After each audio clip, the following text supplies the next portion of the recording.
দর্শক, স্বাগত আজ দুপুরে। আপনাদের সঙ্গে আছি আমি নুসরাত সাওম। সবাইকে শুভেচ্ছা জানিয়ে শুরু করছি আজ দুপুরের আজকের আয়োজন। আজ থাকছে সংস্কৃতি, এনটিভি অনুষ্ঠান সূচি ও দুপুরের অতিথি। প্রথমেই থাকছে সংস্কৃতি। ধানমন্ডির বেঙ্গল শিল্পালয়ের কামরুল হাসান প্রদর্শনালয়ে অনুষ্ঠিত হচ্ছে শিল্পী ওয়াকিলুর রহমানের মনন খনন শীর্ষক দৃশ্যশিল্প প্রদর্শনী।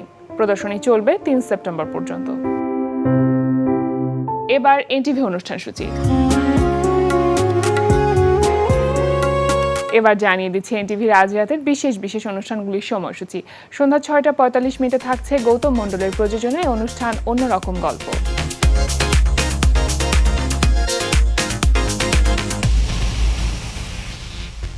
রাত ৮টা ২০ থাকছে রান্না বিষয়ক অনুষ্ঠান ফুড ক্যারাভান। রাত ৯টা ৩০ থাকছে ধারাবাহিক নাটক জোনাকির আলো। একটা মেয়ের ভালোবাসা এই শহরে যাযাবরের মতো ঘুরে বেড়াইতেছে। আমার বাড়ি তো কত জায়গা, অথচ আমি ঢাকা শহরে নিজের বউরে নিয়ে ছোট্ট একটা ঘরের মধ্যে থাকি। ওরা আরামে খেতের ধানে ভাত খেতেছে, পুকুরে বড় বড় মাছ খাইতেছে, আর আমি বাদাম ভিজা খাইতেছি। বাবা, একটা কথা বলবো? কোনো কথা হবে না। জাহিদ এখান থেকে চলে যাবার আগে মিন্টু এখান থেকে চলে যাবে, এটাই ফাইনাল কথা। আচ্ছা বাবা, তুমি কি করে বুঝতে পারলে যে আমি মিন্টু ভাইয়ের কথাই বলবো তোমাকে? যেহেতু আমি তোমার বাবা, তুমি যেহেতু বুঝতে পারো ওই ঘর থেকে যে আমার টাকা লাগবে, ঠিক সেই রকম আমিও বুঝতে পারি যে তুমি এখন কি কথা বলবে। এর সমস্ত কোনো কথাই আর হবে না। রাত ১১টা ৩০ সরাসরি সম্প্রচার হবে টক শো এই সময়।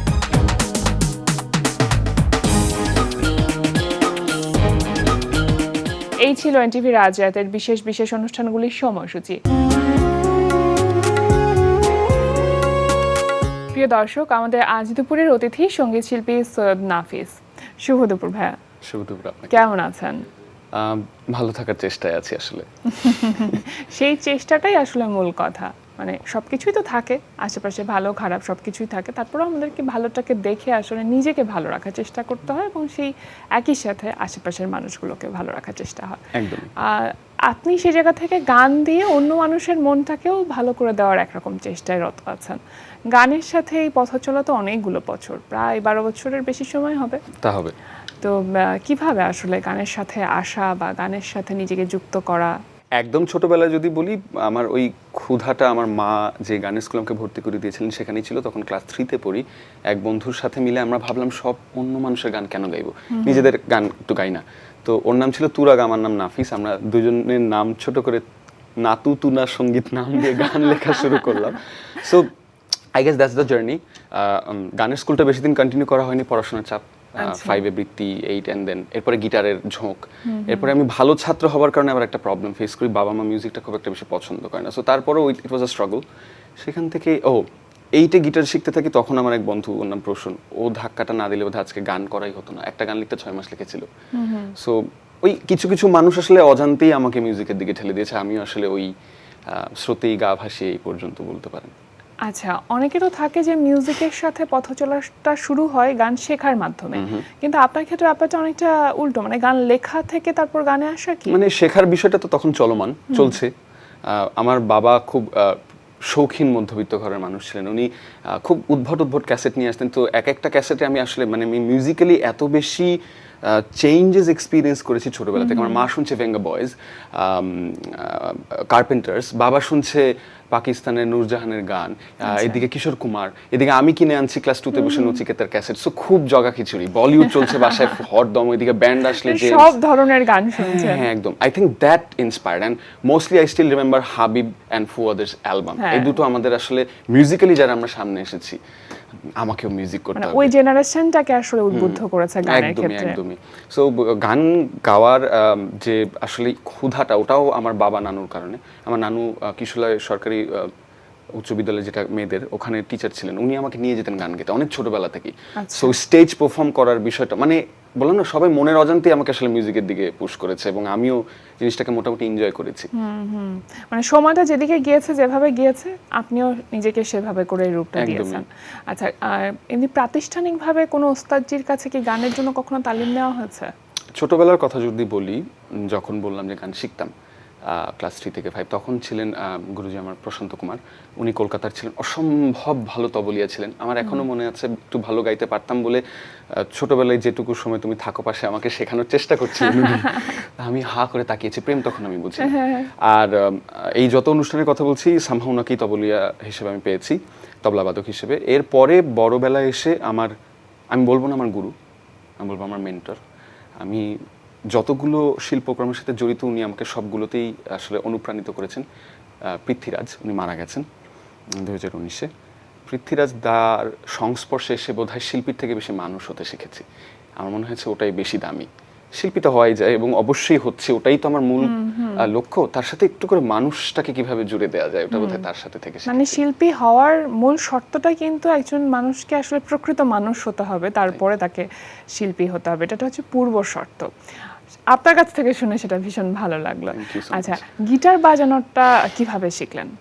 এটা আমার প্রত্যেকটা গল্পে খুব রেবেলিয়াস।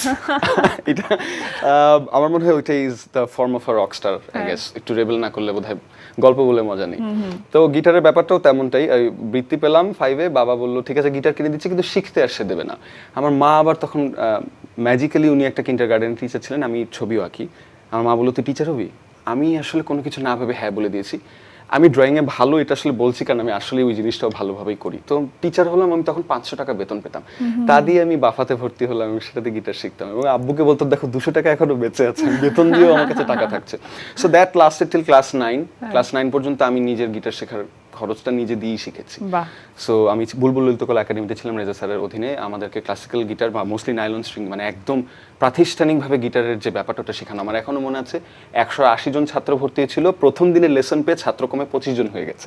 180 থেকে মাত্র 25? কারণ ইট ওয়াজ ভেরি ডিফিকাল্ট। অ্যান্ড আমি 3 বছর পর্যন্ত কন্টিনিউ করে যতটুকু আজকে পারি, হয়তো প্রতিদিন বাজানো হয় না বলে হয়তো একটু ধুলো পড়ে যায়, কিন্তু পুরোটাই আমার মানে স্যারের জন্য। আসলে উনি ওই স্ট্রিক্ট না হলে বোধহয় আজকের গিটারিস্ট হতাম না। গিটারের প্রতি আমার ভালোবাসা অফুরন্ত। আপনি আমাকে একটা যন্ত্র দিবেন আর কিচ্ছু দিবেন না, আমি আপনাকে একটা গান এবং সবগুলো। গিটার ছাড়াও কি অন্যান্য আর কোনো ইনস্ট্রুমেন্ট বাজানো হয় আপনার? জোর করে দোতারা শিখেছি। এখন স্ট্রিং ইনস্ট্রুমেন্ট বলতে গেলে গিটার যতগুলোই আছে, ইলেকট্রিক গিটার, বেস, দোতারা একটু আধটু। আমি বাসায় একটা 5 তারের স্বরাজ নিজে এঁকে ডিজাইন করে ময়মনসিংহ থেকে বানিয়ে নিয়ে এসেছি। আচ্ছা। ওটার টুকটাক কাজ চলছে আর কি। ওটা নিজের বানানো যন্ত্র, তো ওটা প্রচন্ড সময় লাগবে, কেবল হাতে পেলাম। তো এই তো এইভাবে করে চলছে। আর পিয়ানো বাজাতে হয়, যেহেতু আমি প্রোডাকশনের সাথে থাকি। আমার খুব পছন্দের ইনস্ট্রুমেন্ট যদি বলি, ওটা আমি একলা বাজাতে পারবো না, ওখানে 99 জনকে লাগবে, সেটা হচ্ছে অর্কেস্ট্রা। আমি অর্কেস্ট্রা করতে খুব ভালোবাসি। সফটওয়্যারে এখন অনেকটুকু করা যায়। I love cinema, I love cinematic music. Hans Zimmer is my mentor, A R Rahman is my mentor. আমি মিউজিক্যালি ওই অর্কেস্ট্রা যখন করি, ওই নাফিসকে কেউ দেখেনি, বা ওই নাফিসকে দেখলে সবাই বুঝবে যে আমি আসলে অর্কেস্ট্রা কত ভালোবাসি। আচ্ছা, যেহেতু এখন অর্কেস্ট্রা নেই, সেটাও শুনতেও পারবো না আপনার কাছ থেকে আমরা। সেগুলো যদি গিটার প্রোডাকশন আছে, গুলো শুনতে হ্যাঁ, পারবেন। হ্যাঁ, গিটার আছে, গিটারের টুংটাং শব্দে আমরা আপনার কণ্ঠে একটি গান শুনতে চাই। আচ্ছা। I get rare chances to sing my song. এবং আমি যে গানগুলোর কথা বলবো, যে আসলে যে গানগুলোর জন্য আমাকে আজকে বাংলাদেশের দর্শকরা চেনে, ইনফ্যাক্ট কলকাতাতেও আমি একটা ভয়ানক ভালোবাসা পাই। প্রতিনিয়ত তারা আমার গানের খোঁজ রাখেন। সেরকমই দুটো গানের মধ্যে একটি গান গাইছি। এই গানটি হঠাৎ দেখা নামে একটা নাটকে ছিল, কোভিডের সময়। আমরা তখন ঘরে বসে কেবল হোম স্টুডিও সেট আপ দিচ্ছি। গানটা লেখা শুরু করা, কম্পোজিশন আমার এবং শুভ্র হাদার একসাথে মিলে করা আমাদের। আর কাজল আরিফিন অমি ভাইয়ের নাটকে ছিল। শুনি।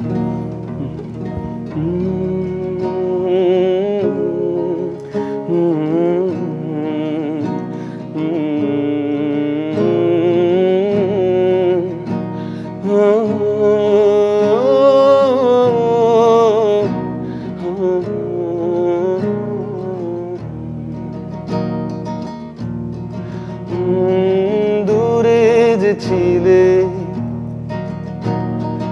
ভালোই তো ছিলে, প্রেমের চিঠি পুরনো খামে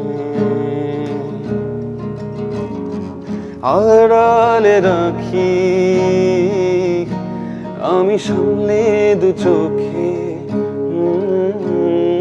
লুকিয়ে রাখা পুরনো নামে দেখা হবে ভাবিনি আগে, দূরে বহু দূরে পথ গেছে সরে, কেন এলে তবে ফিরে অচেনায় তীরে স্মৃতিদের ভিড়ে হারিয়ে গেছি কবে যে, গেছি কবে যে হারিয়ে গেছি কবে যে।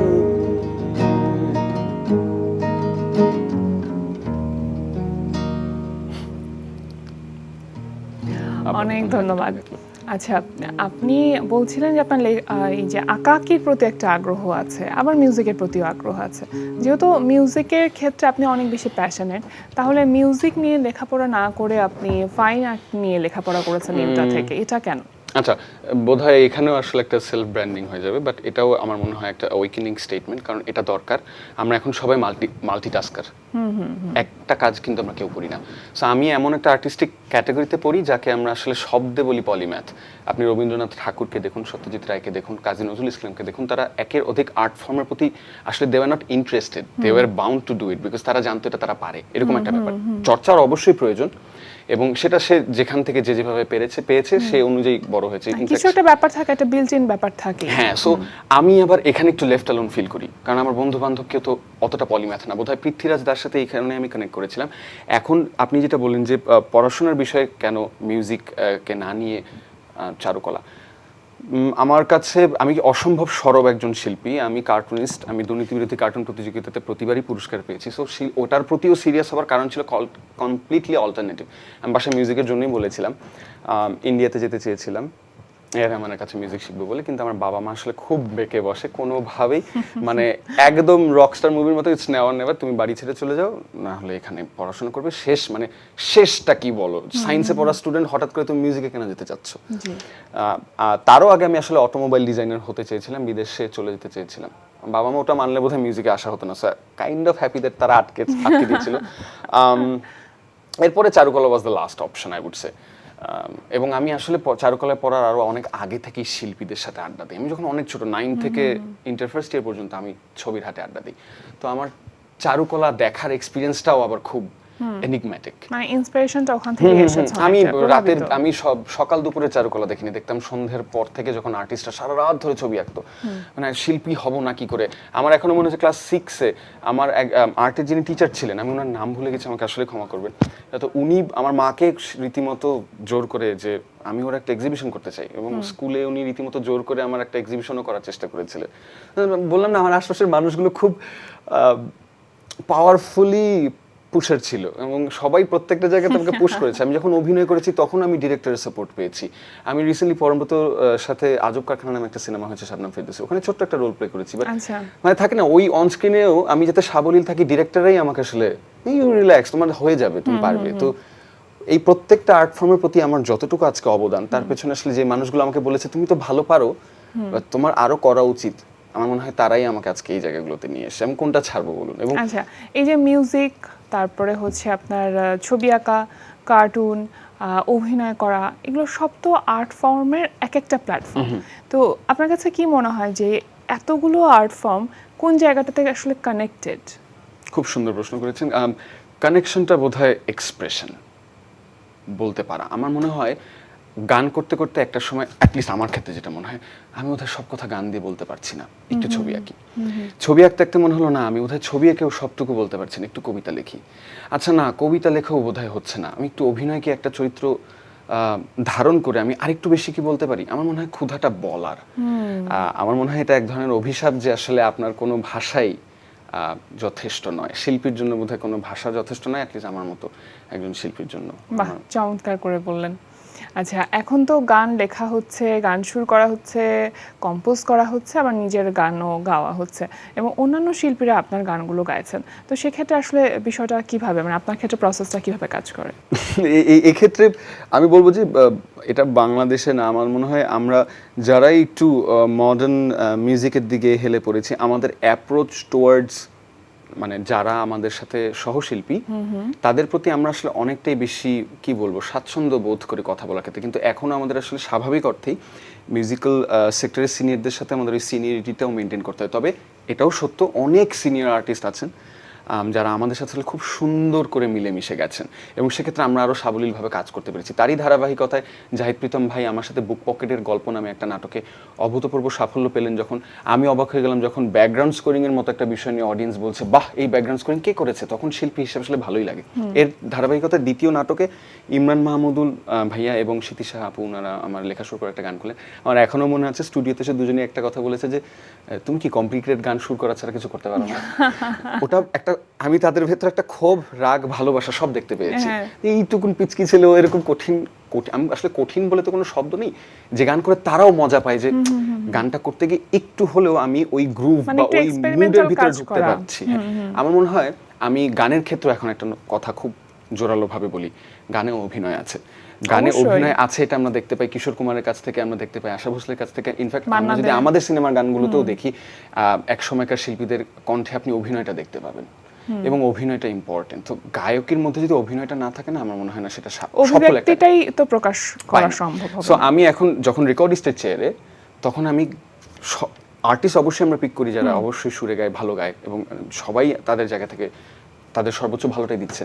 আমি যেখানে ফোকাস করার চেষ্টা করি সেটা হচ্ছে গানের ওই গায়কির পর অভিনয়টা পাচ্ছি। তো ওখানে আমি একটু স্ট্রিক্ট রেকর্ডিস্ট আই উড সে।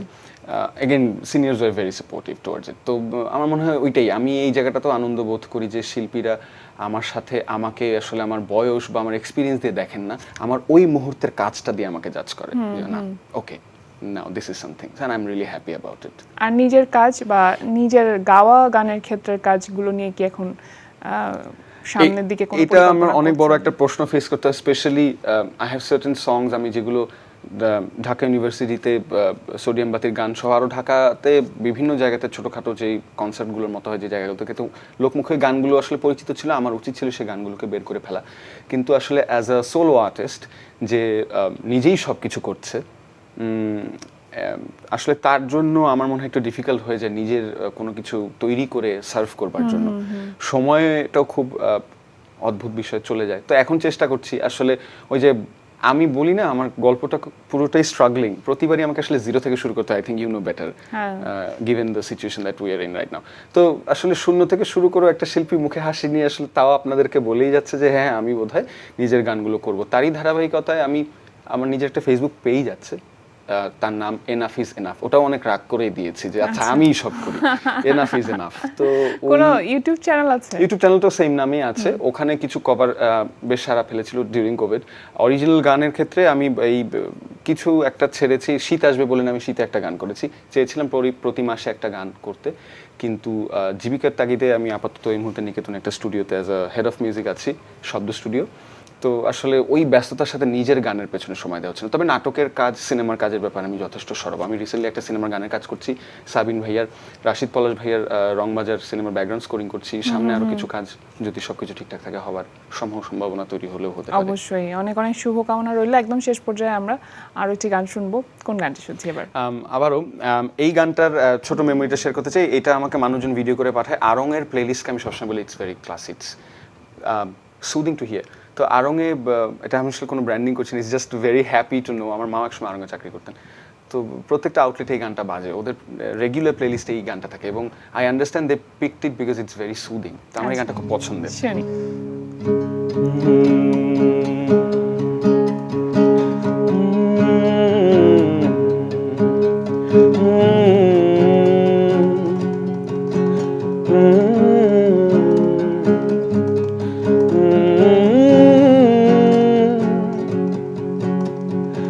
অল্প আছে কিছু স্বপ্ন বাঁচে, কত রঙিন খামে লেখা চিঠির একটা দুটো ভাজে।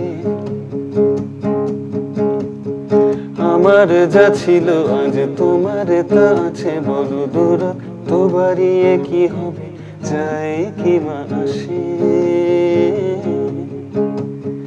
শহুরে বাতাসে রাতের আকাশে একটা দিন সাজানো, এমন করেই আসবো ফিরে, যাতে কোথাও যায় না পালানো। একটুখানি পড়ব প্রেমে, তুমি জানো নাই বাজানো। চুপটি করে আসবো ফিরে, তুমি ডাকো নাই বা ডাকো।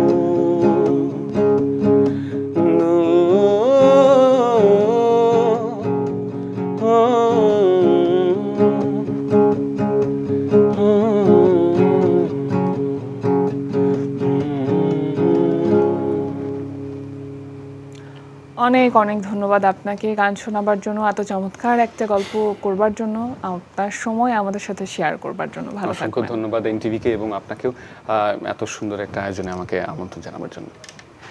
প্রিয় দর্শক, আমরা চলে এসেছি অনুষ্ঠানের শেষ প্রান্তে।